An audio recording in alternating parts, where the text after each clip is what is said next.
وعلیکم السلام نحمدہ ونصلی علی رسولہ الکریم، اما بعد۔ مہارت جس کو فن میں ہو ریاکاری نہیں کرتی، مہارت جس کو فن میں ہو ریاکاری نہیں کرتی، حقیقت پیش کرتی ہوں اداکاری نہیں کرتی۔ میری ماں اور بہنوں، میں آپ کے سامنے لباس کے بارے میں کچھ چند باتیں پیش کرنے جا رہی ہوں، آپ ان کو تھوڑا غور سے سنیں۔ لباس کی 3 قسمیں ہیں۔ نمبر 1 زیبائش، نمبر 2 آشائش، نمبر 3 نمائش۔ یہ لباس شریعت نے جائز قرار دیا ہے۔ یہ لباس اس لیے ہوتا ہے کہ اس کو پہن کر سکون ملے، ایسا نہ ہو کہ بالکل ہی تنگ رہے، اٹھنا بیٹھنا بالکل مشکل ہو جائے۔ تو زیبائش والی لباس کی بھی اجازت ہے اور آشائش والی لباس کی بھی اجازت ہے، لیکن نمائش کا لباس ایسا ہے جیسے دوسروں کو دکھانے کے لیے پہنا جائے، اس کو شریعت نے بالکل منع فرمایا ہے۔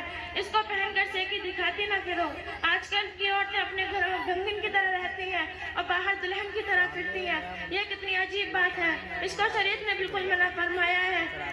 چنانچہ حکم دیا ہے کہ عورت کے اندر یہ چند خوبیاں ہوں، خاوند اس کو کوئی حکم دے تو وہ اس کو پورا کرے، اور اگر اس کی طرف نظر کرے تو وہ اس کے دل کو خوش کر دے۔ اب اس کا مطلب یہ نہیں ہے کہ یہ صرف عورت کے لیے ہی ہے، بلکہ خاوند کو بھی اپنے گھر میں صاف ستھرا رہنا چاہیے۔ خاوند کو بھی چاہیے کہ وہ گھر میں اس طرح بن کر رہے کہ عورت اس کی طرف دیکھے تو اس کے دل میں محبت کا جذبہ اٹھے، ایسا سڑا ہوا بن کر گھر میں نہ رہے کہ دوسرے کا دل ہی جلتا رہے۔ مرد یہ تو چاہتے ہیں کہ عورت گھر میں صاف ستھری رہے، لیکن خود یہ نہیں سمجھتے کہ ہمیں بھی ایسا بن کر رہنا چاہیے۔ اب جب مرد ہی ایسا ہے، اس کے جسم سے بو آتی ہے، اس کے کپڑوں سے بو آتی ہے، تو پھر عورت اس کے ساتھ کیسے محبت اور پیار کے ساتھ زندگی گزارے گی؟